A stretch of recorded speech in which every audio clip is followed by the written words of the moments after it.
She was a waitress who helped an elderly woman who fell in the restaurant, while everyone else laughed and walked away. What she didn't know, the woman was the mother of the city's most powerful mafia boss. And that one act of kindness would pull her into a dangerous world where she'd have to prove she wasn't a threat, or die trying. The old woman hit the marble floor with a sound that made Amelia's heart stop. Oh my God! Amelia dropped the tray of dirty plates onto the nearest table and ran. Her sneakers squeaked against the polished floor of Bellissimo, the kind of upscale Italian restaurant where a single appetizer cost more than her hourly wage. Behind her, she heard laughter. Did you see that? Marcus, the head waiter, snorted. Probably drunk at 2 in the afternoon. Someone should call security, Chelsea added, not moving an inch from her station. Before she sues us or something. Amelia ignored them. The woman, small, silver-haired, dressed in an elegant navy coat, was struggling to push herself up, her face flushed with embarrassment. Her purse had scattered across the floor, lipstick and tissues everywhere. Ma'am, please don't move. Amelia knelt beside her, her voice gentle. Are you hurt? The woman looked up at her, dark eyes watering. For a moment, Amelia saw something in those eyes. Not fragility, but a sharpness that seemed out of place with the trembling hands. I'm fine, dear. Just clumsy. Let me help you up. Nice and slow, Amelia carefully supported the woman's elbow, taking most of her weight. The woman smelled like expensive perfume and peppermint. That's it. You're doing great. From across the restaurant, the assistant manager, Derek, called out loudly. Ma'am, if you're intoxicated, I'm going to have to ask you to leave. Amelia's jaw tightened. She's not drunk. She slipped on your freshly waxed floor. Derek's face reddened, but he said nothing more. Amelia guided the woman to a quiet corner booth near the window, away from the lunch crowd's curious stares. She gathered the scattered belongings, gently placing them back in the purse. Let me get you some water, Amelia said. And maybe some lunch? On the house. The woman's eyes glistened. You're very kind. It's just human decency, Amelia smiled. Nothing special about that. But the woman's expression suggested otherwise. She touched Amelia's hand briefly, her fingers cold but her grip surprisingly strong. What's your name? Amelia. Amelia Santos. Thank you, Amelia Santos. The lunch rush ended. Amelia's feet ached as she cleaned tables, half listening to Chelsea and Marcus gossip about the crazy old lady who'd stayed for 3 hours, nursing a single cup of soup and watching the street through the window. Probably homeless, Chelsea said. Did you see that ratty coat? Amelia bit her tongue. The coat had been Burberry, but there was no point arguing. At 4:47 p.m., as Amelia was untying her apron in the staff room, she heard the sound. Low, rumbling, powerful. Car engines multiple. She walked to the front window and froze. 3 black SUVs, tinted windows reflecting the late afternoon sun, had pulled up directly in front of Bellissimo. They weren't parked. They were positioned, nose to tail, blocking the street. The restaurant fell silent. Men emerged from the vehicles. 6 of them, dressed in dark suits that probably cost more than Amelia's rent. They moved with synchronized precision, no wasted motion. One of them, broad-shouldered, with a scar through his eyebrow, opened the door and stepped inside. Derek nearly tripped over himself, rushing forward. Gentlemen, I'm sorry, but we're about to close.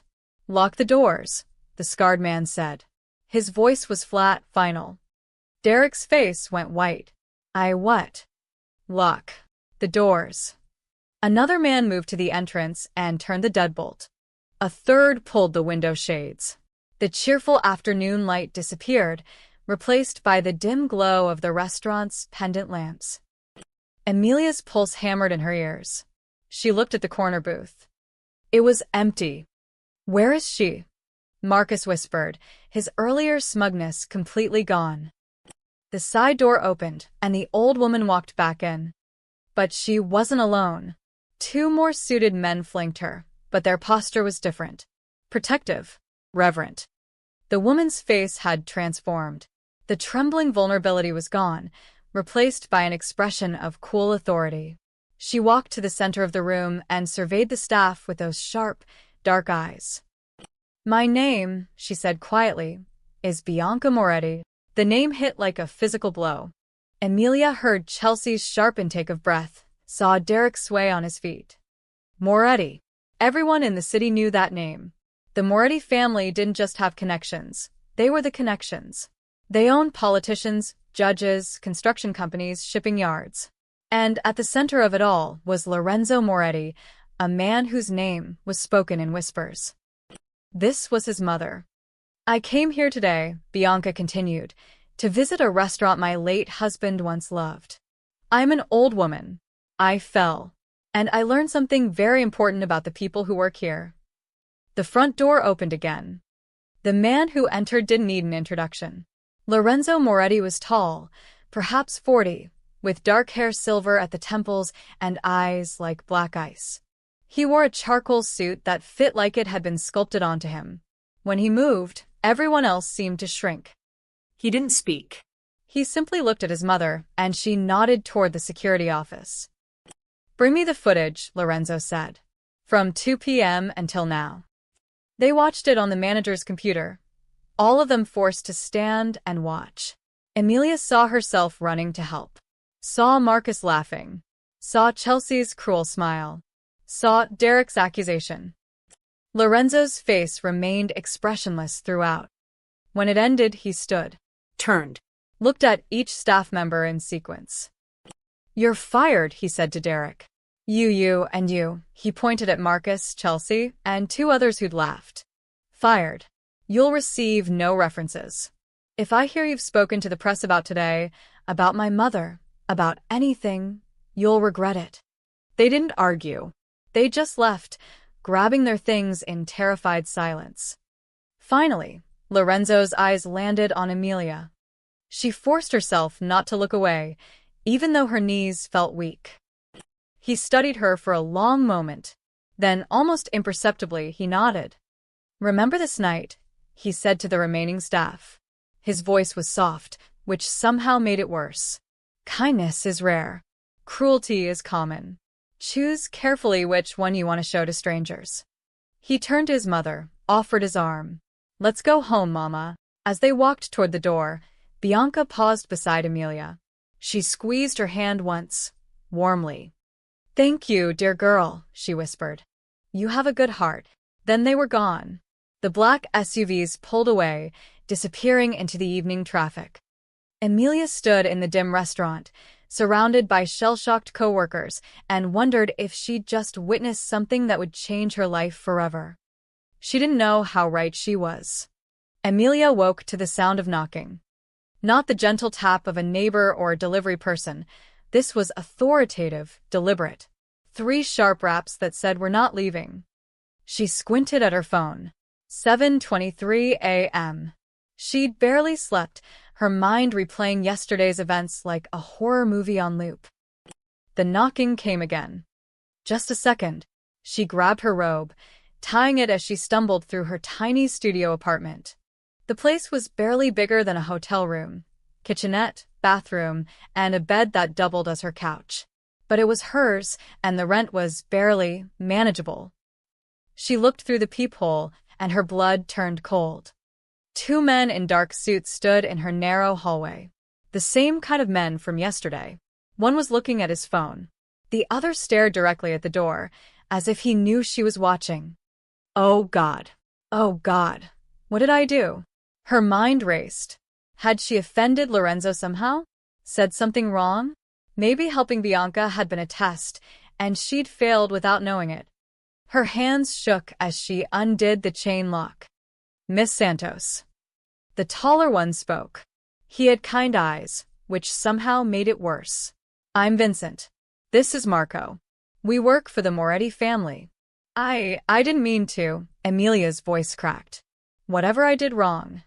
"You didn't do anything wrong," Vincent's voice was surprisingly gentle. "Mrs. Moretti would like to see you. She asked us to bring you to the estate." Emilia blinked. She. "What?" "She'd like to thank you properly." For yesterday, Marco checked his watch. We can wait while you get dressed. Take your time. Am I in trouble? No, ma'am. Quite the opposite. 20 minutes later, Amelia sat in the back of a black Mercedes, her heart still racing. She'd thrown on the nicest clothes she owned, a simple navy dress and flats, but felt underdressed next to the car's leather interior. They drove out of her neighborhood, past the industrial district, through downtown, and into the hills where the city's wealthiest lived behind gates and walls. The Moretti estate wasn't just behind a gate, it was behind multiple gates, each one monitored by cameras and guards. The villa itself stole Amelia's breath. It was beautiful in an intimidating way, 3 stories of cream-colored stone, surrounded by manicured gardens with marble fountains and cypress trees. The morning sun painted everything gold. It looked like something from a movie. Vincent opened her door. Mrs. Moretti is in the solarium. I'll take you to her. Amelia followed him through halls lined with oil paintings and antique furniture. Everything whispered old money and older power. She passed a room where men in suits talked in low voices, falling silent as she walked by. The solarium was flooded with natural light, surrounded by windows overlooking a rose garden. Bianca sat in a cushioned chair, dressed in an elegant cream blouse and pearls, reading a leather-bound book. She looked completely different from yesterday's vulnerable woman on the floor. Amelia. Bianca's face lit up. She set down her book and stood, moving to embrace her. Thank you for coming. Mrs. Moretti, I didn't know I had a choice, Amelia admitted. Bianca laughed, a warm sound. You always have a choice, dear. But I'm glad you came. She gestured to the chair beside her. Please sit. Coffee? Tea. Tea is fine. Thank you. A woman in a black uniform appeared, poured tea into delicate china cups, and disappeared just as quickly. Bianca studied Amelia with those sharp eyes. You're frightened. A little, Amelia admitted. This is all very overwhelming. I understand. My son can be intimidating, Bianca sipped her tea. But I want you to know, you're not in any danger. You showed me kindness when everyone else showed me contempt. In my world, that's rarer than diamonds. Amelia felt her shoulders relax slightly. You don't need to thank me. Anyone would have. But they didn't. Bianca's voice turned sharp. You saw the footage. You were the only one who helped. The only one who saw a human being instead of an inconvenience. She set down her cup, her expression softening. I lost my daughter 15 years ago. Cancer. She was 31, Bianca's voice wavered. Since then, this house has felt cold. My son is good to me, but he's busy. He carries the weight of our family. The staff are professional but distant. I'm surrounded by people, Amelia, and I'm lonely. Amelia's throat tightened. She understood loneliness. Yesterday, when you helped me, you reminded me what genuine kindness feels like. You didn't know who I was. You didn't want anything. You just helped. Bianca reached over and took Amelia's hand. So, I have a proposition for you. A proposition? I need a personal attendant. Someone to keep me company, help me with daily tasks, accompany me on errands. Nothing illegal, she added with a slight smile. Just companionship and assistance. I know you work at Bellissimo, but I imagine after yesterday, that job might feel complicated. That was an understatement. Amelia had already received 7 texts from coworkers, each one a mixture of curiosity and barely concealed fear. I'm offering you a temporary position, Bianca continued. 3 months to start. Room and board included, plus a salary of $5,000 a week. Amelia nearly dropped her teacup. 5,000. I prefer honest hearts over polished manners, Amelia. You have the former. The latter can be learned. Bianca squeezed her hand. I'm not asking you to decide right now. But think about it. You'd be safe here. Comfortable. And I promise, I just need a friend. Amelia looked into Bianca's eyes and saw genuine loneliness there. Not manipulation. Not a trap. Just an old woman who'd lost her daughter and found a moment of kindness in a stranger. Can I ask you something? Amelia said quietly. Of course. Is this really just about companionship? Or is there something else? Bianca smiled, a sad, knowing smile. You're clever. That's good. Yes, it's about companionship. But it's also about trust. I need someone around me who isn't here because they fear my son or want family connections. I need someone real. Amelia thought about her studio apartment, her dwindling savings, the way her co-workers had looked at her yesterday, like she was suddenly radioactive. She thought about the warmth in Bianca's eyes. Okay, she said. I'll do it. Bianca's smile could have lit the whole room. Welcome to the family, dear. Amelia returned to Bellissimo one last time to collect her final paycheck and officially resign. She'd promised Bianca she'd start at the estate in 2 days, giving her time to pack up her apartment and settle her affairs.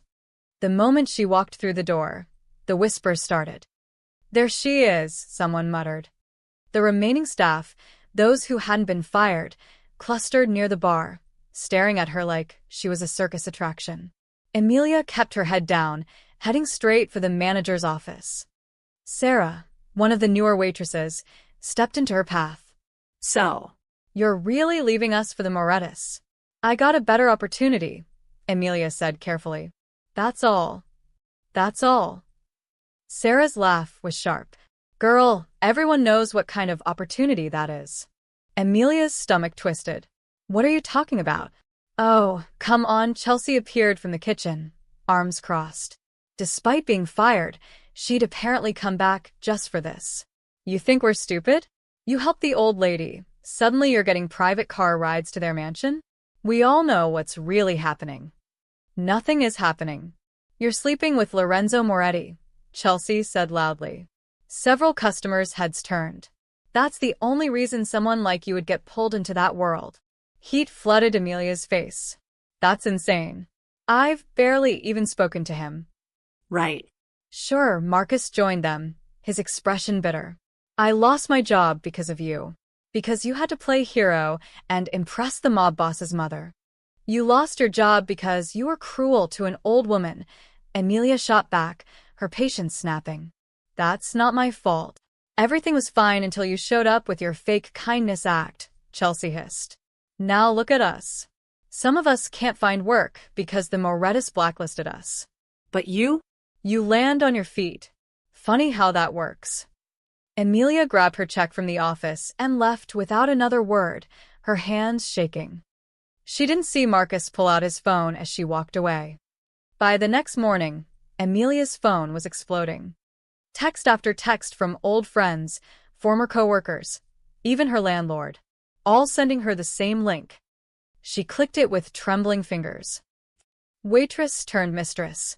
Who is the mystery girl living at the Moretti Villa? The article was on City Secrets, a trashy tabloid website known for half-truths and sensational headlines. But the photos were real, grainy shots of her getting into the Mercedes, being escorted into the estate, even one of her and Bianca in the solarium, taken through the windows with a telephoto lens. The article painted her as a gold digger, a social climber who'd seduced her way into one of the city's most powerful families. It claimed she was Lorenzo's secret girlfriend, that Bianca was just a cover story. Amelia felt sick. Her phone rang. Unknown number. Miss Santos. A woman's voice, professional. This is Metro Daily.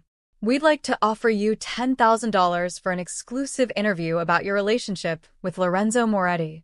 I don't have a relationship with. $15,000. Final offer. Amelia hung up. 3 more news outlets called within the hour. At the Moretti estate, Lorenzo stood in his study, the tabloid article pulled up on his tablet. His consigliere, Frank, a gray-haired man who'd served the family for 30 years, stood across from him. The leak came from the restaurant, Frank said.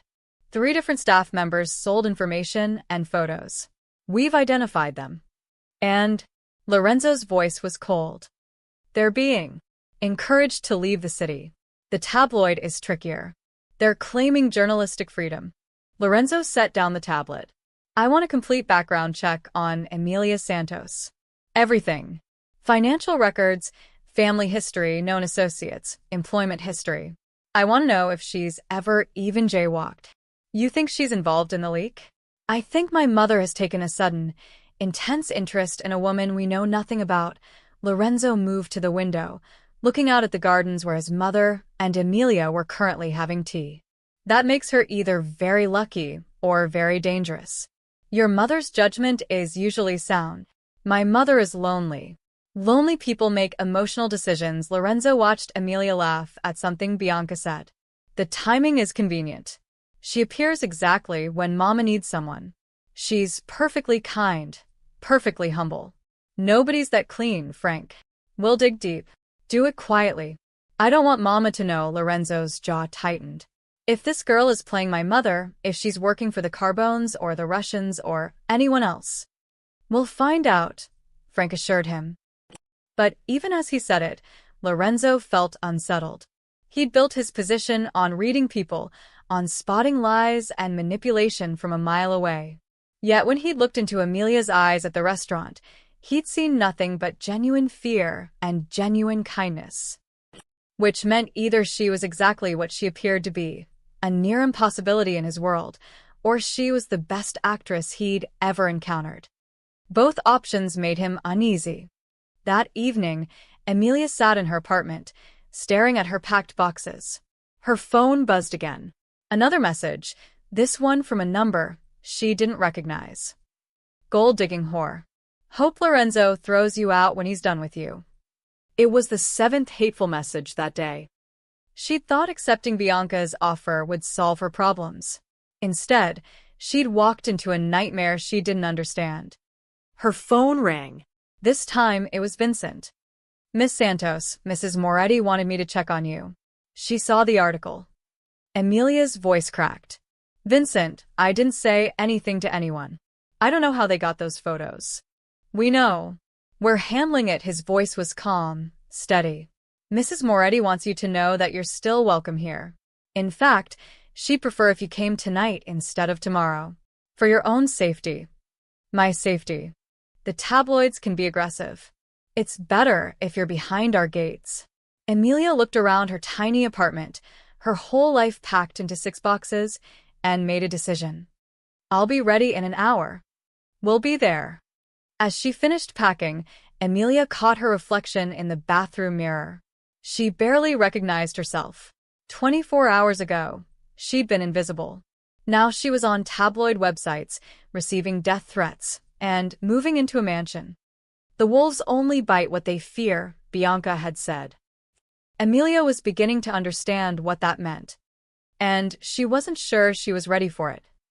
The guest suite Emilia was given could have fit her entire apartment inside it twice. Cream-colored walls, a 4-poster bed with silk sheets, a marble bathroom with a soaking tub, and French doors that opened onto a private balcony overlooking the rose garden. Fresh flowers sat on the nightstand, white lilies that perfumed the air. Your belongings will be brought up shortly, Vincent said from the doorway. Mrs. Moretti requests your presence for breakfast at 8 a.m. Someone will come fetch you. Thank you, Vincent. He nodded and left, his footsteps silent on the plush carpet. Emilia sat on the edge of the bed and exhaled slowly. The mattress felt like a cloud. Everything here felt like luxury she'd only seen in magazines, yet the silence was oppressive. She could hear her own heartbeat. Through the walls, she heard low voices. Footsteps in the hallway. The estate was alive with invisible activity, people moving with purpose through corridors she hadn't yet explored.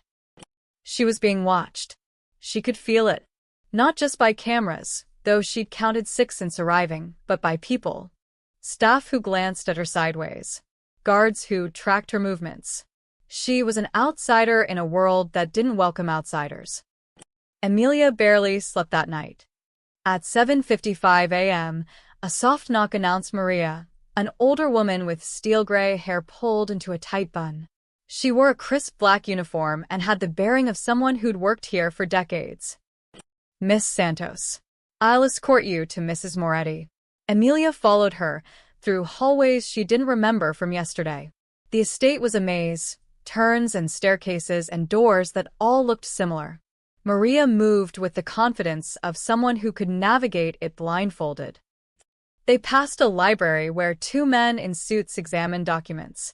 A sitting room where a young woman polished silver with meticulous care.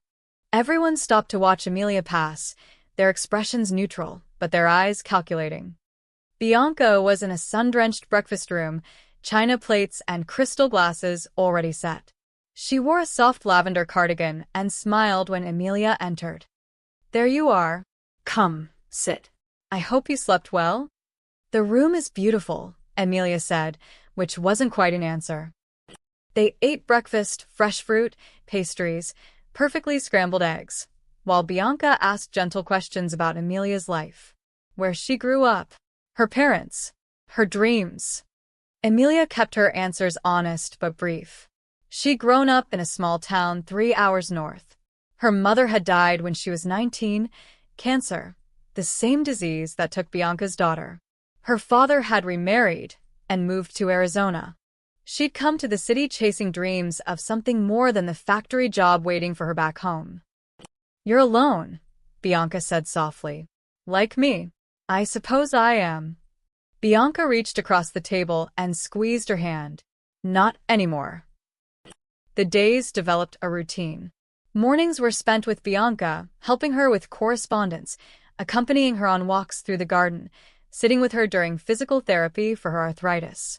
Afternoons, Bianca napped while Amelia read in the library or explored the estate's public rooms. But it was during their tea times that Bianca truly opened up. "This was Gabriella's favorite room," Bianca said one afternoon, leading Amelia to a small conservatory filled with orchids. Sunlight streamed through glass panels, painting everything in gold. She loved flowers. She'd spend hours here, just talking to them like they were friends. Bianca touched a purple orchid tenderly. "She was 31 when we lost her. Ovarian cancer. It took her so fast diagnosis too. To the end was only 8 months." "I'm so sorry," Amelia whispered. "She looked like you, a little. Same gentle eyes. Same kind smile." Bianca's voice cracked. Lorenzo took it hard. He was 30 then, just beginning to take over family responsibilities from his father. Gabriella was his little sister. He blamed himself for not noticing she was sick sooner, though there was nothing anyone could have done. She turned to Amelia, tears glistening. "After she died, this house became a tomb. Lorenzo buried himself in work. My husband, he passed 5 years later, heart attack. And I was just here, surrounded by memories and ghosts." Amelia embraced her, and Bianca cried quietly against her shoulder. From the doorway, unseen by either woman, Lorenzo stood watching. He'd been observing Amelia for 3 days now, watching how she moved through the estate with careful respect, never touching anything she shouldn't, never asking questions about family business. How she treated the staff with the same kindness she'd shown his mother. How his mother laughed again. Real laughter, not the polite sounds she made at family dinners. His mother's eyes had light in them for the first time in years. She took her medications without complaint because Amelia brought them with chamomile tea and conversation. She ate full meals instead of picking at her plate. Amelia had done in 3 days what an army of nurses and companions hadn't managed in 15 years. She'd brought his mother back to life. Lorenzo watched them in the conservatory, his mother crying, Amelia holding her with genuine compassion. No cameras here. No audience. Just authentic human comfort. Frank appeared beside him, silent as a ghost. "The background check came back," Frank murmured. "And she's exactly what she appears to be. Ordinary girl, ordinary life. No debts beyond student loans, no criminal record, no connections to any family, ours or our enemies. She volunteers at a soup kitchen on weekends. Sends money to an elderly neighbor back in her hometown. Her biggest vice is spending too much on used books." Lorenzo frowned. "Nobody's that clean." I said the same thing. We dug deeper. Called in favors, checked international databases, even looked into her deceased mother's history. Nothing. She's either divine intervention or the most perfectly constructed cover identity I've ever seen. Which do you believe? Frank was quiet for a moment, watching Emilia wipe Bianca's tears with a handkerchief. I believe your mother has good instincts. And I believe that girl in there isn't pretending. Lorenzo wanted to agree. Every logical part of him said Emilia Santos was genuine, a rarity in his world, but not an impossibility. But in his business, trust got people killed. Keep watching her, he said quietly. I need to be sure. As he walked away, he didn't see his mother look toward the doorway, a knowing smile on her face. She'd seen him watching, and she knew exactly what it meant. Lorenzo sat in his private office at midnight, 3 monitors glowing in the darkness. Bank statements, employment records, social media archives, phone records going back 5 years, all belonging to Emilia Santos. Frank had delivered the initial report, but Lorenzo needed to see for himself. He'd learned long ago that analysts sometimes missed details, a transaction that seemed innocent but wasn't, a connection that appeared random but formed a pattern. He started with the financials. Emilia's checking account was depressingly modest.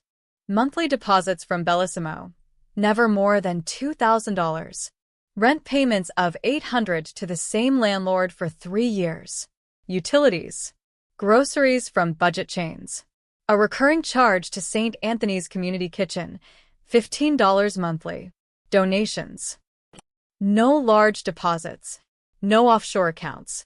No unexplained cash flow. Her credit cards showed the same story. Used sparingly, paid off regularly. Recent purchases included books from a second-hand store, medicine from a pharmacy, and a single splurge, $40 at a nail salon 2 months ago. She's either incredibly disciplined or incredibly poor, Lorenzo muttered. He pulled up her employment history. For jobs in 6 years, all service industry. Coffee shops, diners, retail. Each employer gave the same reference: reliable, kind, hardworking. No terminations, no complaints, no drama. Her social media was equally mundane. An Instagram account with 200 followers, mostly photos of sunsets, books, and coffee cups. Her last post was 3 weeks old, a picture of a library book with a caption, "Sometimes the best escape is between pages." No political posts. No party photos. No suspicious contacts. Lorenzo moved to her education records. Community college for 2 years, studying English literature. 34 GPA. Dropped out when her mother got sick. Never went back. Student loans, $30,000, payments current despite her income. He opened her phone records next. This was where patterns usually emerged. Who someone called revealed more than what they said. But Emilia's call log was short. Monthly calls to a number in Arizona, her father. Weekly calls to a number in her hometown. Lorenzo cross-referenced it, found it belonged to an 82-year-old woman named Dorothy Chen, the neighbor Emilia sent money to. A few calls to coworkers from Bellissimo. That was it. No burner phones in her name. No prepaid cards. No encrypted messaging apps. Lorenzo leaned back, frustrated. He pulled up the surveillance footage from her apartment building. Frank had obtained it through channels Lorenzo didn't ask about. He watched 2 weeks of Emilia's life on fast forward.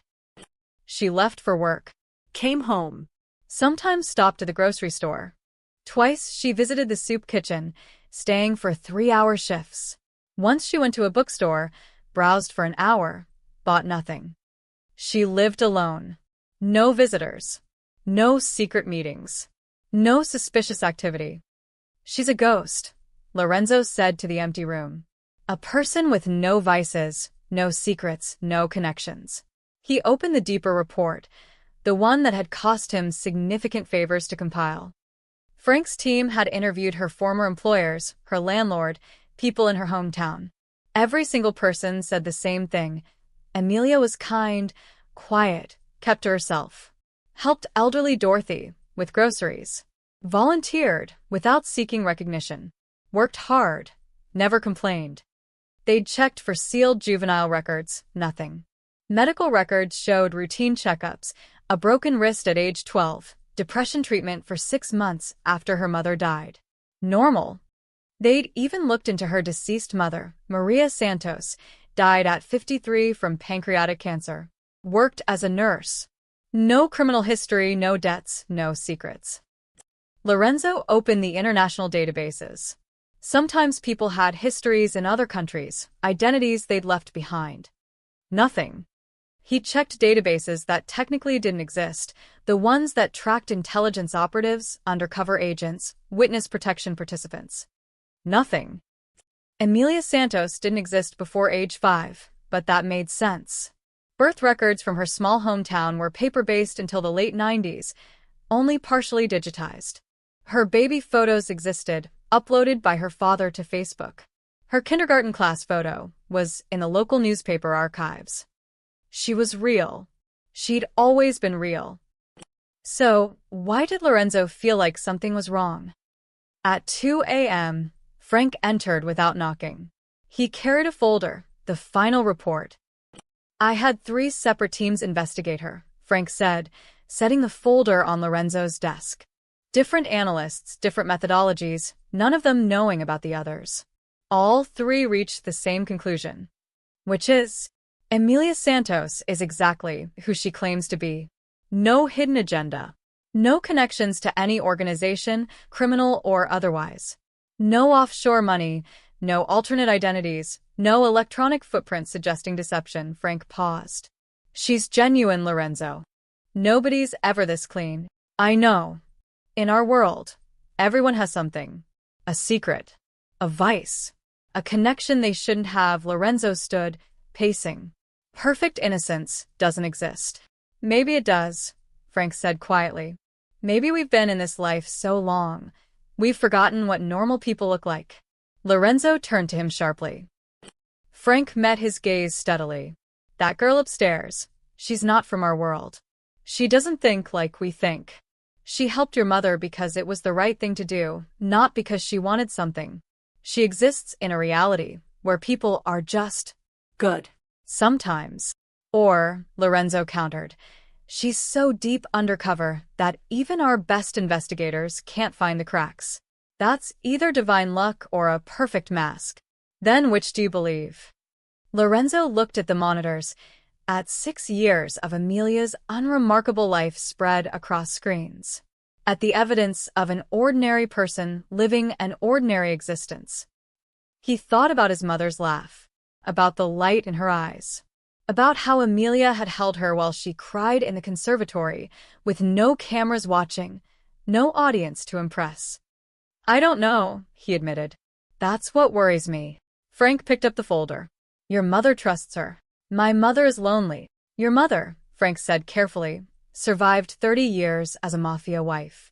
She's seen more deception and betrayal than most soldiers. If she thought that girl was a threat, she'd tell you. Lorenzo wanted to believe that. But belief was a luxury he couldn't afford.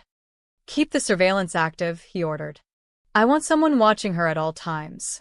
Not just her movements. I want to know what she talks about, who she befriends, what she does when she thinks no one's looking. Lorenzo. That's an order, Frank. Frank nodded slowly and left. Alone again, Lorenzo looked at the final photo in Emilia's file, her employee ID from Bellissimo. She was smiling, but it didn't reach her eyes. She looked tired. Young. Vulnerable.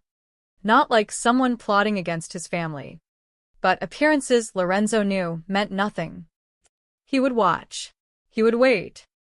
And if Emilia Santos was hiding something, he would find it. Even if it destroyed the first real happiness his mother had felt in 15 years. The article hit the morning news cycle like a bomb. Moretti mistress, inside the scandalous romance between mob boss and former waitress. This time it wasn't just city secrets. Metro Daily, The Chronicle, even legitimate news outlets picked up the story. The photos were everywhere. Emilia entering the estate, walking through the gardens with Bianca, sitting on her balcony in her bathrobe drinking morning coffee. Someone had been watching her for days, photographing her through telephoto lenses, tracking her movements. Emilia stared at her phone in horror as notifications flooded in. The article claimed she was Lorenzo's secret girlfriend, that Bianca was helping facilitate the affair, that the Moretti family was modernizing by bringing in fresh blood from the working class. It painted her as a calculating seductress who'd orchestrated the fall at Bellissimo to catch Lorenzo's attention. Sources close to the family say Moretti has visited Miss Santos's private suite multiple times after midnight, the article read. Wedding bells may be in the future for the city's most notorious bachelor. Emilia felt sick. Lorenzo had never been to her room. She'd barely spoken 10 words to him since arriving. Maria knocked on her door. Miss Santos? Mrs. Moretti would like to see you immediately. Emilia's hands shook as she followed Maria downstairs. This was it. She was being thrown out, just like the hateful messages predicted. She'd be back in her studio apartment, blacklisted from every job, her face plastered across the internet as the girl who tried to con the Morettis. But when she entered the sitting room, Bianca wasn't angry. She was furious. Not at Emilia, at the tabloids. She stood by the window, phone pressed to her ear, her voice sharp as broken glass. I don't care about your editorial independence, Richard. You print a retraction by noon, or I'll make sure your advertisers know exactly what kind of trash journalism they're sponsoring. She paused, listening. No, it's not a threat. It's a promise. She hung up and turned to Emilia, her expression softening immediately. Sit down, dear. You look pale. Mrs. Moretti, I swear I didn't. I know you didn't. Bianca guided her to the sofa. Someone leaked those photos. Someone with access to the estate or connections to our security team. My son is investigating. I should leave, Emilia said, tears burning her eyes. I'm causing problems.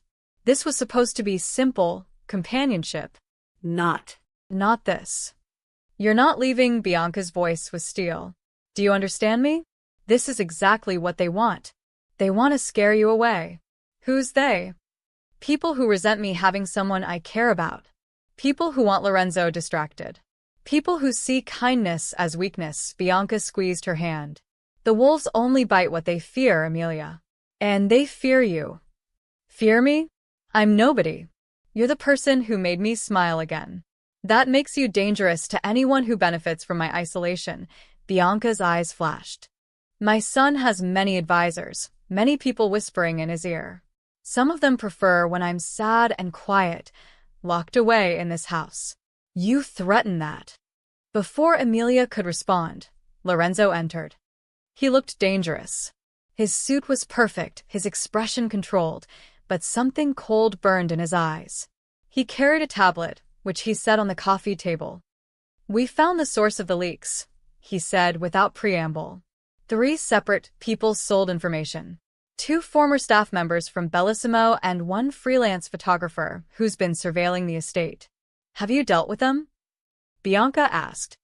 The photographer is being encouraged to relocate. The restaurant staff have signed non-disclosure agreements with significant financial penalties. Lorenzo's jaw tightened. But the damage is done. Every news outlet in the city has run the story. He turned to Emilia, and she forced herself to meet his gaze. Miss Santos, I need to ask you directly. Did you speak to anyone about your position here? Anyone at all? No, sir. I haven't even told my father. He thinks I'm still working at the restaurant. Lorenzo studied her for a long moment. These photos were taken with professional equipment from multiple vantage points. Someone has been watching you, watching this house, for at least a week. Fear coiled in Emilia's stomach. Why would anyone care that much? Because attention is currency, Lorenzo said. And right now you're generating a lot of it. He picked up the tablet, scrolled through something. My legal team is preparing defamation lawsuits against 3 publications. We'll win, but it takes time. Until then, the story will spread. I'm sorry, Emilia whispered. I never wanted this. I know, Lorenzo's voice softened, barely perceptible, but there. This isn't your fault. But I need you to understand something. Once you're connected to this family, even tangentially, you become a target. People will try to use you, manipulate you, hurt you to hurt us. Lorenzo, you're frightening her. Bianca said sharply. She should be frightened. She should understand what she's walked into. Lorenzo looked at his mother. You're protecting her because you care about her. I respect that. But caring about someone in our world means making them vulnerable. So, what are you saying? Bianca's voice rose. That I should send her away? That I should be alone again because it's safer? I'm saying we need to be careful. The tension between mother and son was thick enough to cut.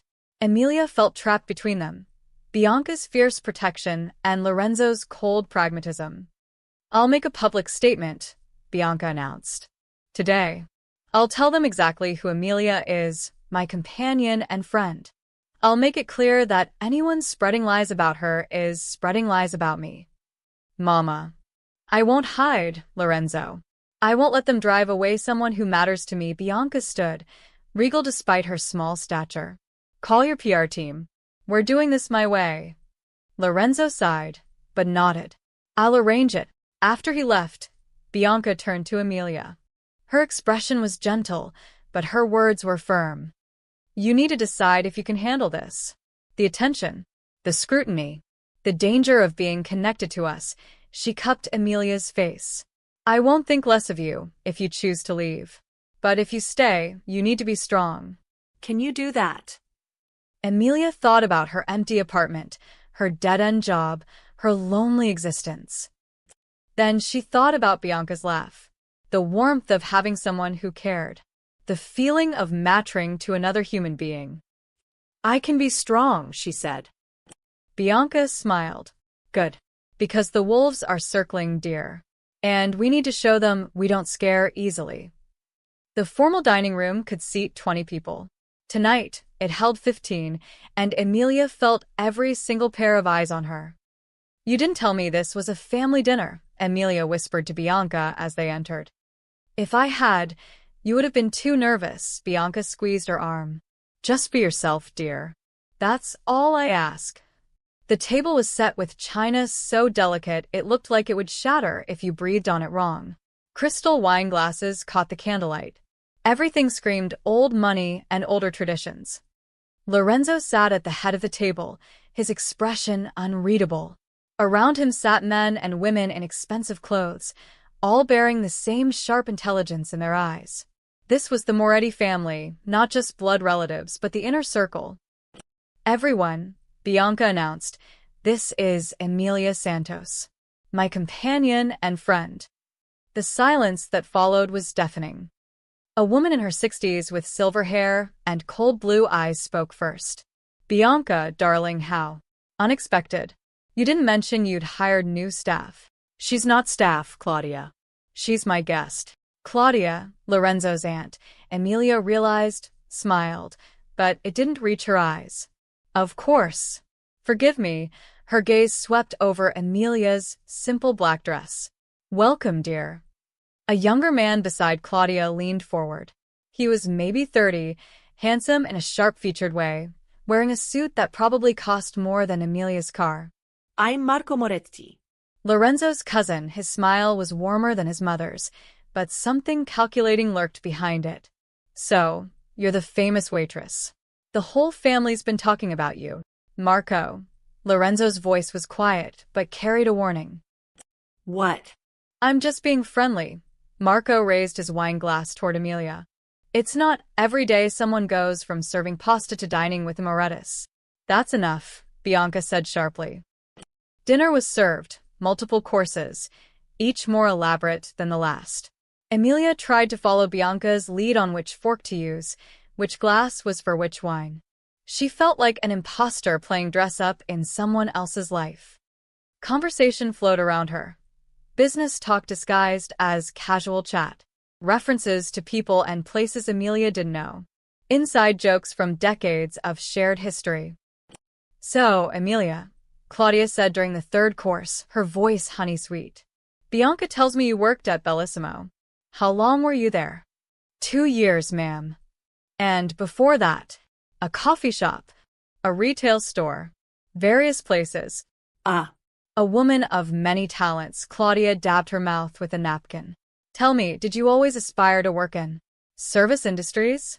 The subtle emphasis on service made Emilia's cheeks burn. I aspired to pay my rent, Emilia said evenly. Not all of us have trust funds. Several people inhaled sharply. Marco grinned. Lorenzo's expression didn't change, but something flickered in his eyes. Claudia's smile froze. How refreshingly candid. Emilia speaks her mind, Bianca said proudly. It's one of the things I love about her. Clearly, Claudia's tone could have frozen wine. Though perhaps in our circles, dear, discretion is valued more than candor. In my circles, Emilia replied, honesty is valued more than pretending. The tension was thick enough to choke on. A younger woman, Isabella, someone's wife, tried to change the subject. Bianca, your roses are beautiful this year. Has Emilia been helping with the garden? She has. She has quite the green thumb. The conversation shifted to safer topics, but Emilia felt Claudia and Marco watching her throughout the meal. Assessing. Calculating. After dinner, as coffee was served in the sitting room, Emilia excused herself to use the restroom. She needed a moment to breathe, to escape the suffocating weight of judgment. She was washing her hands when she heard voices in the hallway, low, angry whispers. Ridiculous. Bianca's completely lost perspective Claudia's voice. She's lonely, mother. Let her have her charity case, Marco. This isn't about charity. Look at how Lorenzo watches that girl. Bianca's using her to manipulate him. You think. I know. Bianca's been trying to soften Lorenzo for years, make him less focused. This girl is just another tool. If Lorenzo starts listening to her, starts making emotional decisions, we lose influence, Marco finished. The Donatellis have been waiting for Lorenzo to show weakness. If the family thinks he's distracted by some waitress. Exactly. We need to remove her. But carefully. If we move against her directly, Bianca will fight us, and Lorenzo will defend his mother. A pause. Then Marco. What if she's not what she seems? What do you mean? What if she's working for someone? The Carbones, maybe. Or the Russians. Plant her close to Bianca, get family secrets, Marco's voice grew excited. If we could prove she's a mole, Lorenzo would remove her himself, Claudia said slowly. And Bianca couldn't protect her. We'd need evidence. Evidence can be arranged. Emilia's blood ran cold. She pressed herself against the wall, barely breathing. It's risky, Marco said. If we're caught, we won't be. I'll handle it, Claudia's voice was firm. Give me 3 days. That girl will be exposed, arrested, or dead. Either way, she'll be gone. Their footsteps receded. Emilia stood frozen, her heart hammering. She'd just overheard a plot to frame her, possibly kill her. And she had no proof, no recording, nothing but her own ears. Who would believe her? Lorenzo already suspected her of being a plant. If she went to him with a story, he'd think she was creating drama or deflecting suspicion. She looked at herself in the mirror. Her face was pale, her hands shaking. 3 days. She had 3 days before Claudia made her move. Emilia took a deep breath, steadied herself, and walked back to the sitting room. Bianca smiled when she entered. Lorenzo glanced at her, his expression neutral. Claudia and Marco were laughing at something Isabella had said, looking completely innocent. But Emilia knew the truth. She was in danger, real danger. And she had no idea who to trust. Later that night, as Emilia lay in her luxurious bed unable to sleep, she heard footsteps in the hallway. They paused outside her door. She held her breath. After a long moment, the footsteps continued. But Emilia knew someone had been standing there, watching, waiting. The wolves weren't just circling anymore. They were at her door. Emilia spent 2 sleepless days watching her back. Every shadow felt like a threat. Every friendly smile from staff seemed false. She stayed close to Bianca, hoping proximity to the matriarch would keep her safe. On the 3rd morning, she woke to find her room had been cleaned while she slept. That shouldn't have been possible. Maria always knocked. Always waited for permission. Emilia's pulse quickened. She checked her belongings, nothing missing. But something felt wrong. The air in the room had changed, like someone had disturbed it. She was helping Bianca with her morning correspondence when Vincent appeared in the doorway, his usually calm face tense. "Mrs. Moretti, I need to speak with Miss Santos. Privately." Bianca frowned. "What's this about?" "It's urgent, ma'am." Emilia's stomach dropped. This is it. This is Claudia's move. "I'll be right back," she told Bianca, trying to keep her voice steady. She followed Vincent down the hallway, but instead of going to her room, he led her toward the east wing, Lorenzo's office. Four guards stood outside the door, their expressions grave. "Vincent, what's happening?" He didn't answer, just opened the door and gestured for her to enter. Lorenzo sat behind his desk, his face carved from stone. Frank stood beside him, holding a leather-bound ledger. Marco and Claudia sat in chairs by the window, their expressions carefully neutral. "Sit down, Miss Santos," Lorenzo said coldly. Emilia's hands trembled as she sat. "What's going on?" Frank placed the ledger on the desk in front of her. "This was found in your room, hidden in the back of your closet, behind your suitcase." Emilia stared at it. The leather was old, cracked. Gold lettering on the spine read Moretti Holdings, 2019. "I've never seen that before," she said immediately. "It contains detailed financial records," Lorenzo continued, his voice devoid of emotion. "Transactions that are sensitive. Information that could be very valuable to our competitors." "I didn't take it. I didn't even know it existed." "Then how did it end up in your room?" Marco asked, leaning forward. "These ledgers are kept in Lorenzo's private safe. Only family members know they exist." The trap was perfect. Emilia could see it now. They'd stolen the ledger from Lorenzo's safe and planted it in her room. If she claimed someone framed her, she'd sound paranoid. If she admitted to having it, she was guilty. "Someone put it there," Emilia said, fighting to keep her voice steady.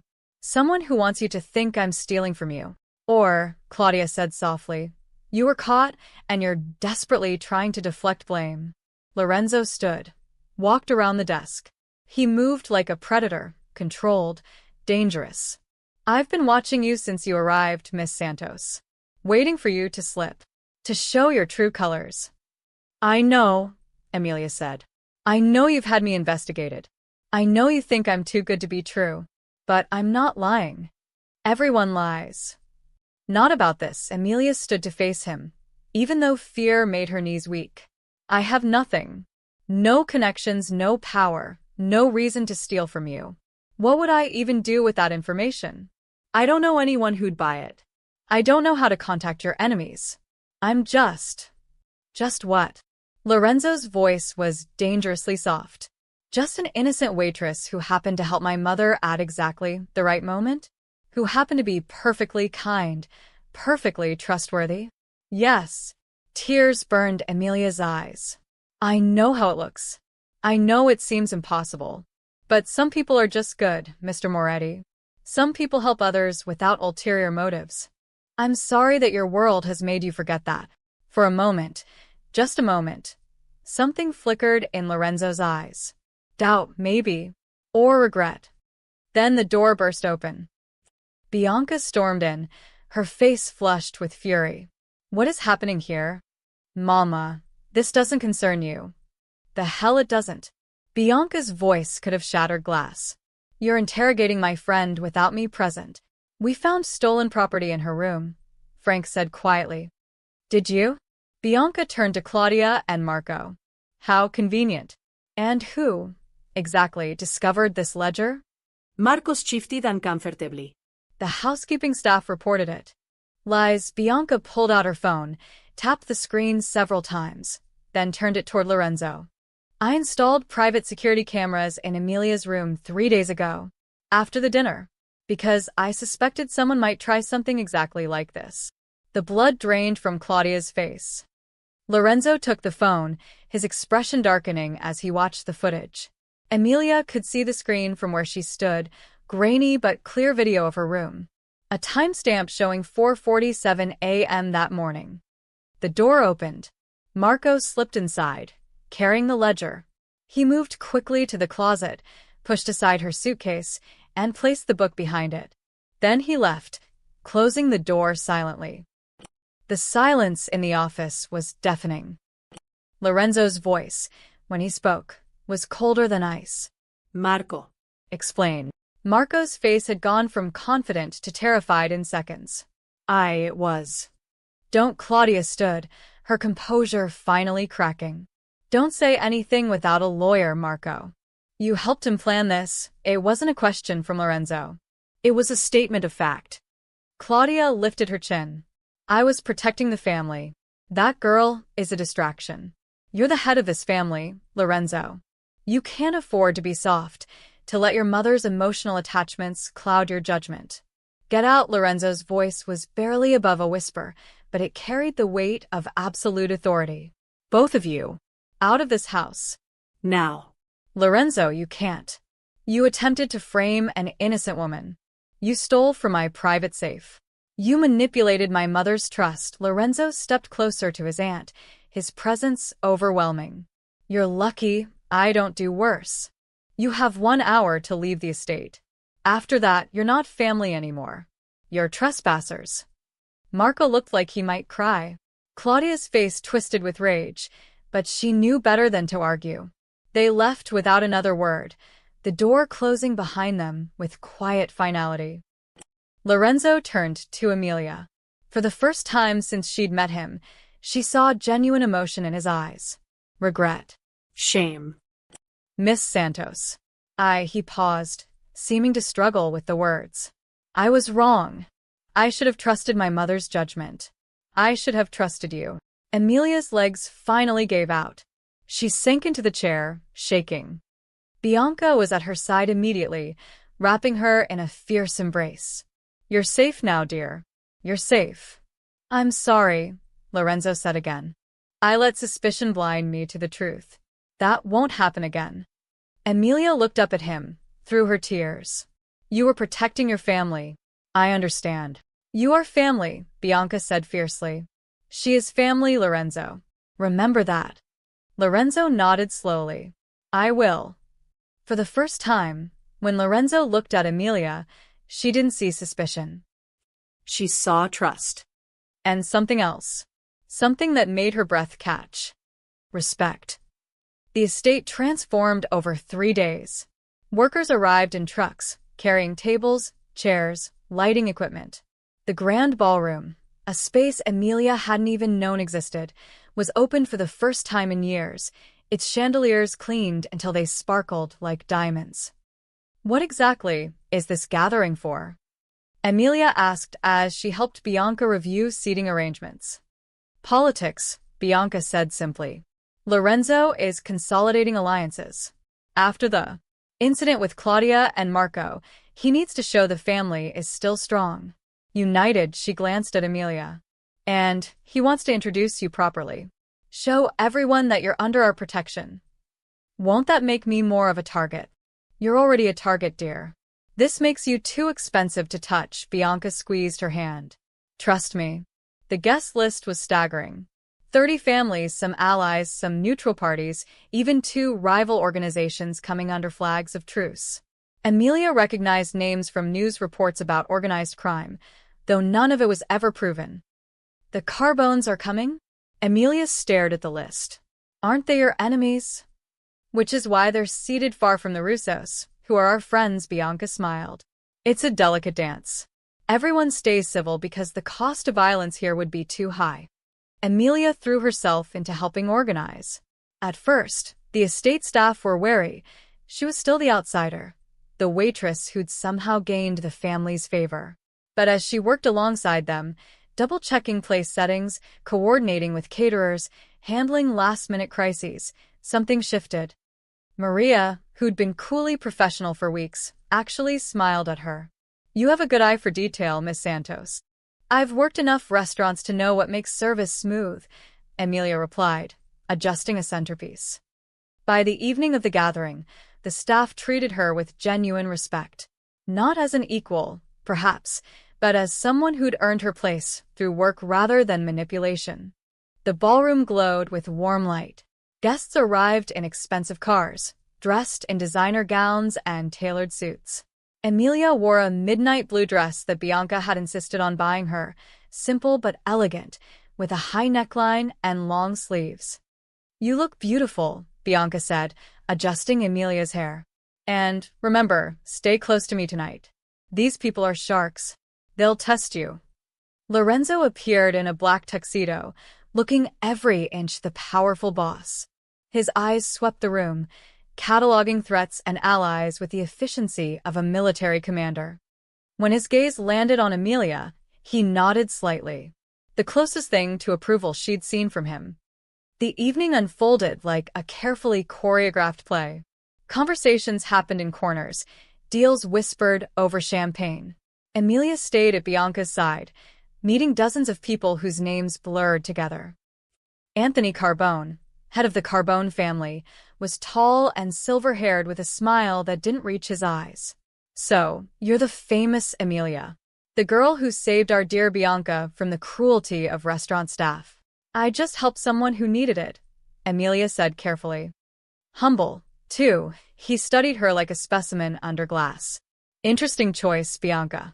Very unexpected.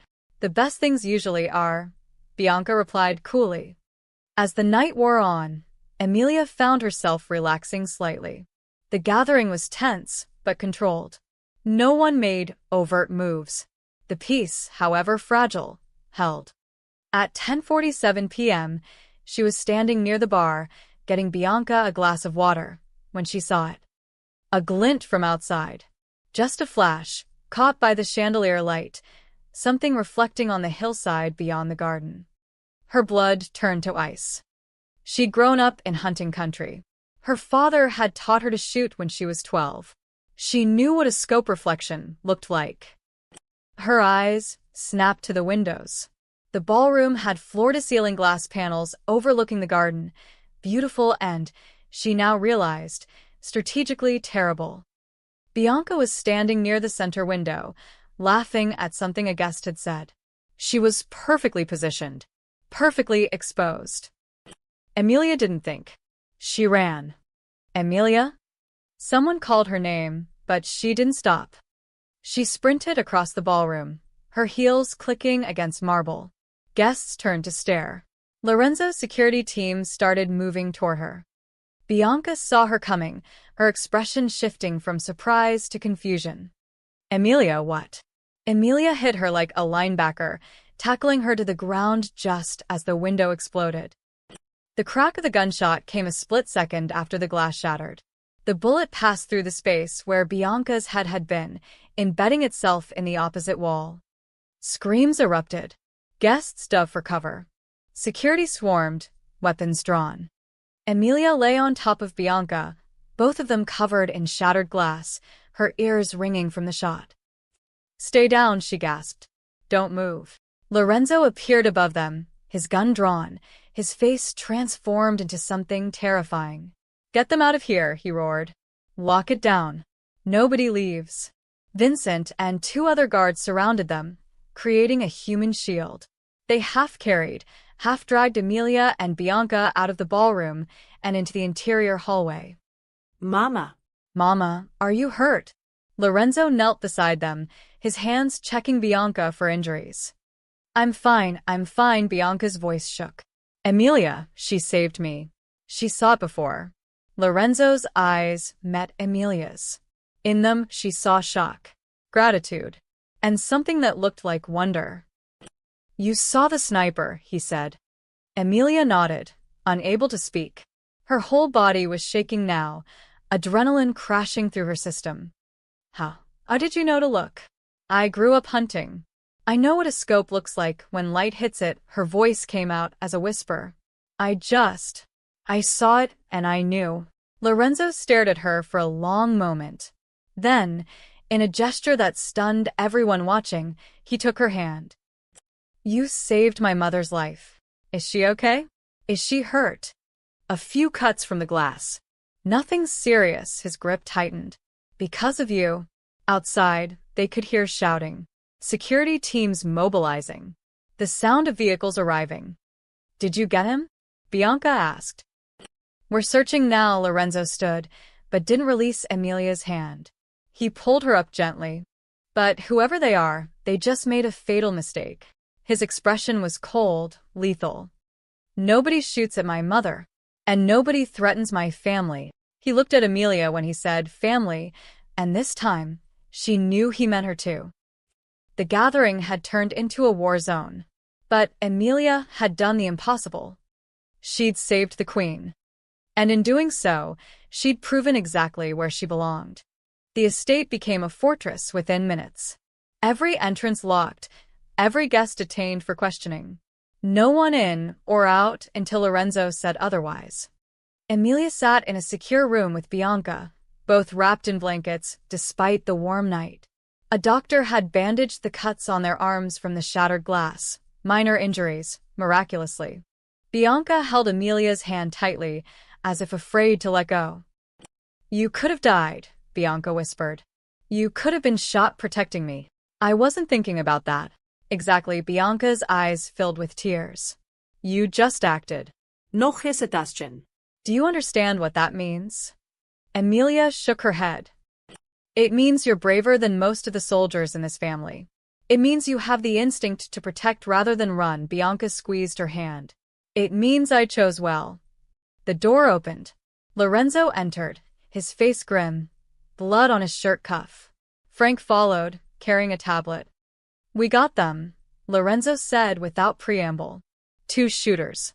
Professional contractors, former military. They're being interrogated now.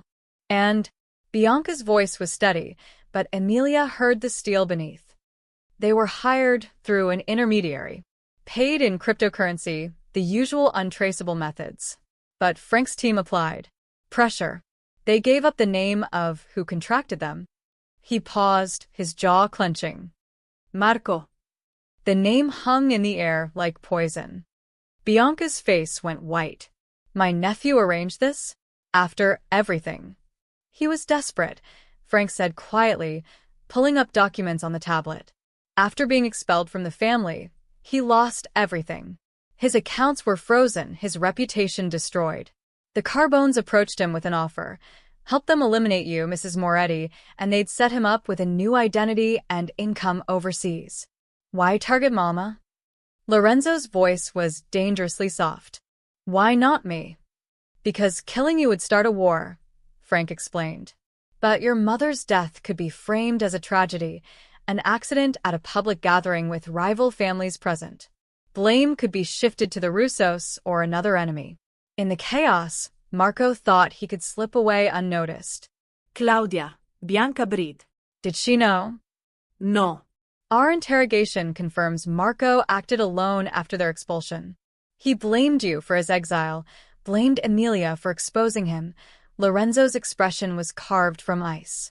He wanted revenge. Emilia felt sick. He tried to kill your mother because I caught him framing me? He tried to kill my mother because he's a coward who couldn't accept consequences for his actions, Lorenzo corrected. This isn't your fault, Miss Santos. Where is he now? Bianca asked. Frank and Lorenzo exchanged a glance. In custody, Lorenzo said carefully. He's being held in a secure location. The question is, what do we do with him? The room fell silent. Emilia suddenly understood the weight of what was being discussed. In this world, family betrayal wasn't handled by the police or courts. It was handled internally. What are the options? Bianca's voice was hollow. Permanent exile. We strip him of the family name, all assets, all connections. He disappears and never comes back, Frank said. Or we handle it the old way, Lorenzo finished quietly. Bianca closed her eyes. He's still my nephew. My blood. Who hired killers to murder you, Mama? I know, her voice broke. I know what he did. But I'm tired, Lorenzo. So tired of death and violence. If we kill him, where does it end? Lorenzo knelt beside his mother's chair, taking her hand. It ends with you safe. It ends with the message that anyone who tries to hurt you will face absolute consequences. Exile, Bianca said firmly. Strip him of everything, Make sure everyone knows why. but let him live.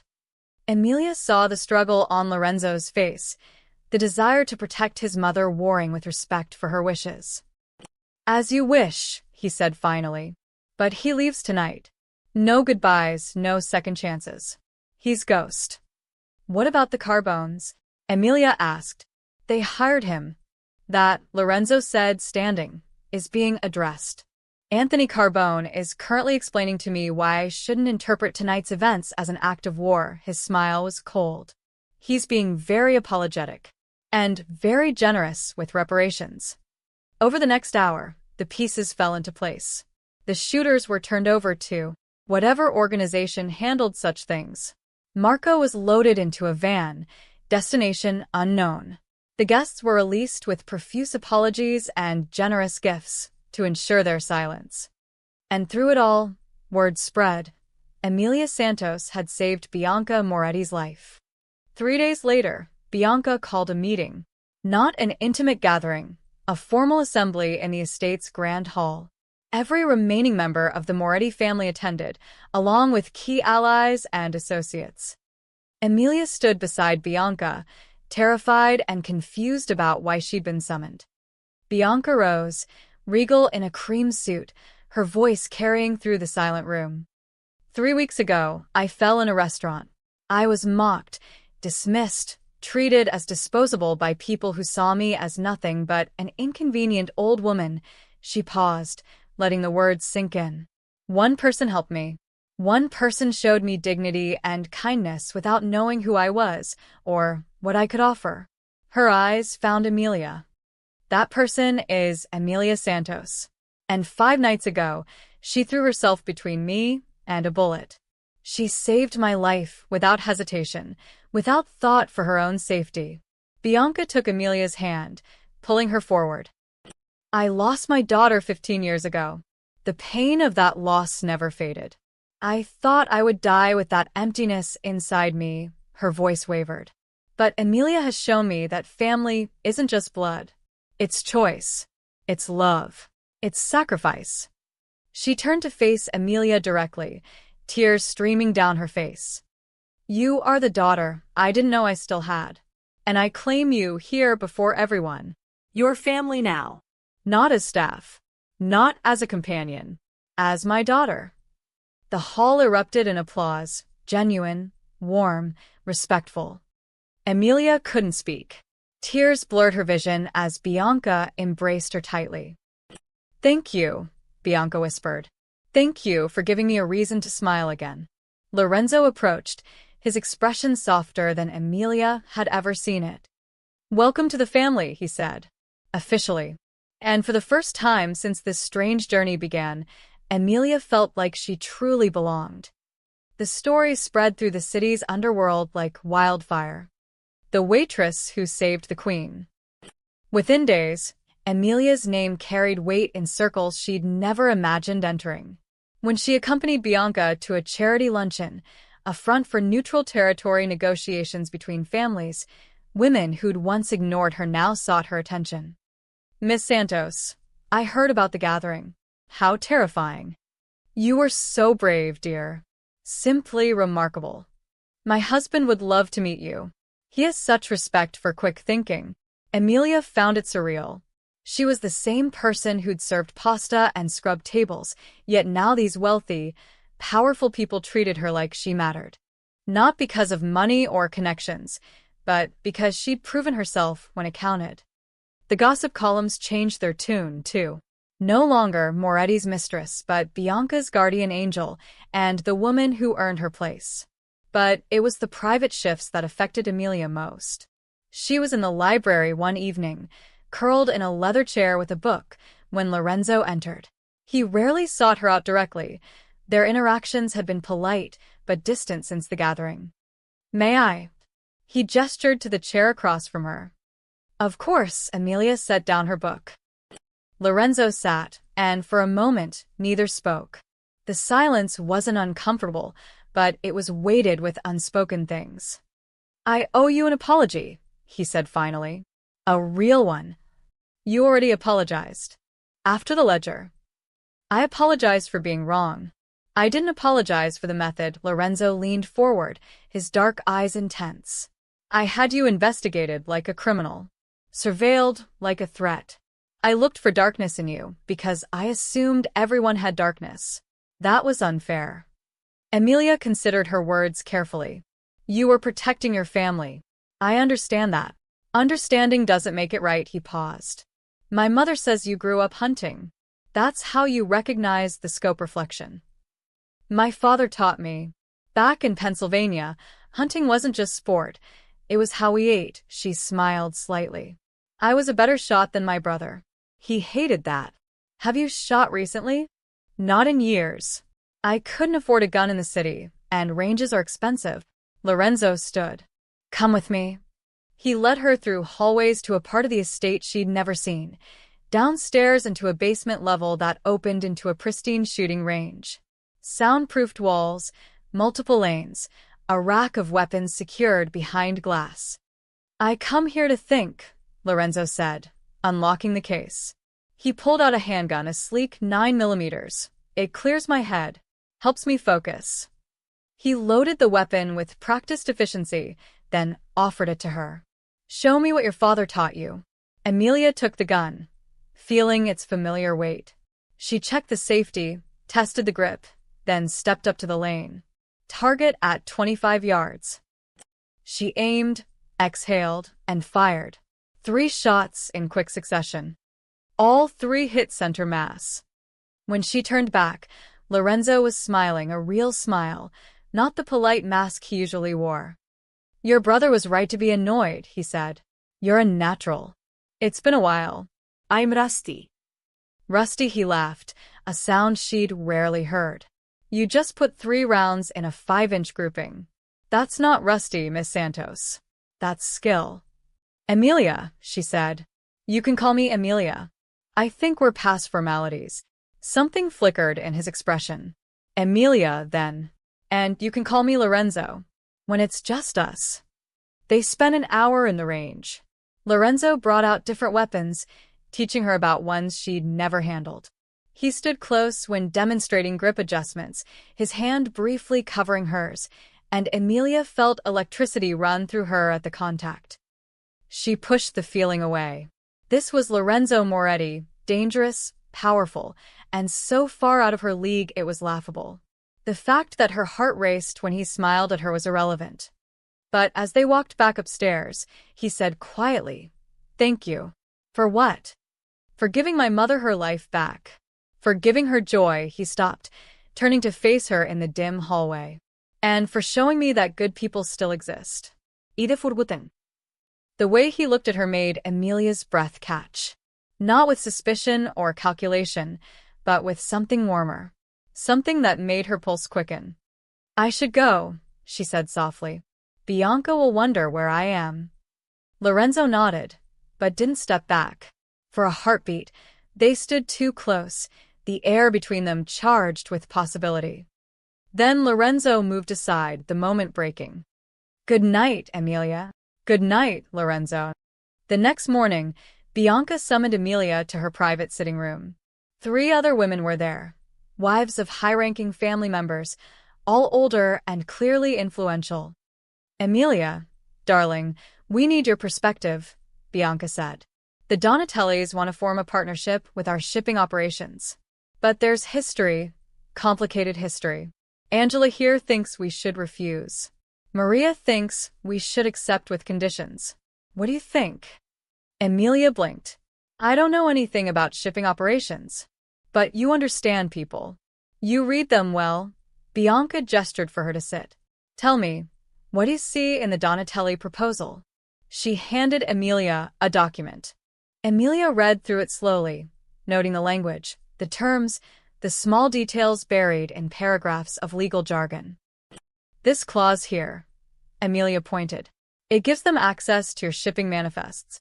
All of them, not just the ones for shared cargo. Angela leaned forward. Meaning? Meaning they'd know everything you're moving, even private family shipments. That's not a partnership. That's surveillance disguised as cooperation. The room fell silent. "Smart girl," Maria said approvingly. "I missed that." Bianca smiled. "I thought so too, but I wanted confirmation. We'll refuse the deal." Over the following days, Bianca increasingly pulled Amelia into discussions, never about violence or criminal activities, but about relationships, territory disputes, family politics. Amelia's outsider perspective, her ability to read intentions, became valuable. She wasn't just Bianca's companion anymore. She was becoming her advisor, her confidant. And in the halls of the Moretti estate, people began treating her not with fear or suspicion, but with respect. The waitress had disappeared. In her place stood something new, a woman who'd found her strength by saving another's life, and in doing so, had discovered she belonged to something bigger than herself. She'd found family. And maybe, just maybe, she'd found something else too, in the quiet moments when Lorenzo's eyes met hers and the world seemed to hold its breath. Amelia stood outside Bellissimo, staring at the brass-handled doors she'd walked through 1,000 times. It had been 3 weeks since her last visit, the day she'd collected her final paycheck and endured Chelsea's accusations. It felt like a lifetime ago. "Are you sure about this?" Vincent asked from beside her. The black Mercedes idled at the curb, impossible to miss. "I need closure," Amelia said.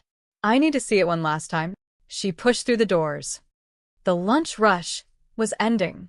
The same tables, the same marble floors, the same expensive art on the walls. But Amelia didn't feel small here anymore. Didn't feel invisible. Sarah saw her first. The waitress froze mid-step, her tray wobbling. "Oh my God." Conversations died. Heads turned. Every staff member stopped what they were doing to stare. The new manager, a thin man with nervous eyes that Amelia didn't recognize, rushed forward. "Miss Santos. We weren't expecting, it's an honor." "I'm just here to say goodbye," Amelia said gently, "to the place where everything changed." She walked slowly through the dining room, remembering the spot where Bianca had fallen, the table where she'd sat for hours, watching the street, the corner where Amelia had hidden during her break, eating leftover bread and dreaming of something more. The kitchen doors swung open. Sarah emerged, tears in her eyes. "Amelia, I'm so sorry." For what I said. For believing the tabloids. For her voice broke. "You were always kind to me, and I treated you like garbage when you needed support." Amelia squeezed her hand. "It's okay. You were scared. I understand. You're really one of them now?" The Morettis. "I'm family," Amelia said simply. "Not by blood, but by choice." She said goodbye to the kitchen staff, the bartender, even the busboy who'd always stolen her tips. Some apologized. Some just stared. All of them watched her leave with something like awe. Outside, Vincent opened the car door. 3 black SUVs had joined the Mercedes, an escort befitting her new status. As they drove away, Amelia looked back one last time at Bellissimo. The girl who'd worked there was gone. In her place was someone stronger. Someone who'd faced danger and survived. Someone who'd earned her place through courage rather than circumstance. The villa glowed in the afternoon sun. Bianca waited in the entrance hall, dressed in elegant silver, her smile radiant. "How did it feel?" she asked, embracing Amelia. Like closing a chapter, Amelia pulled back. "Unnecessary one." "Good." "Because we're writing a new chapter now." "Come." Bianca led her to the formal sitting room where the family assembly had taken place. But today, only 3 people waited: Bianca, Frank, and Lorenzo. Lorenzo stood by the window, wearing a charcoal suit, his expression unreadable. When Amelia entered, he turned. "Miss Santos," he walked toward her, and something in his formality made her nervous. "These past weeks, you've proven yourself in ways I didn't think possible. You've shown loyalty, courage, and integrity in a world where those qualities are rare." He stopped in front of her, and his voice softened. "You saved my mother's life. You gave her joy when I couldn't. You reminded me that good people exist. He paused, seeming to struggle with emotion. I can never repay that debt. But I want you to know, you'll always have a place here. Always be protected. Always be family. Thank you, Emilia whispered. Lorenzo did something unexpected then. He pulled her into a brief, tight embrace, the kind reserved for trusted family, not employees. Thank you, he said quietly, just for her. For everything. When he released her, Bianca stepped forward. Emilia Santos, I officially name you my permanent confidant and personal advisor. Not as staff, but as family. You'll have an annual income, full access to family resources, and a voice in matters that affect our household. Bianca's eyes glistened. Most importantly, you'll have my love. Always. Frank handed Bianca a velvet box. Inside was a delicate gold necklace with a small pendant, the Moretti family crest. This belonged to my daughter, Bianca said, fastening it around Emilia's neck.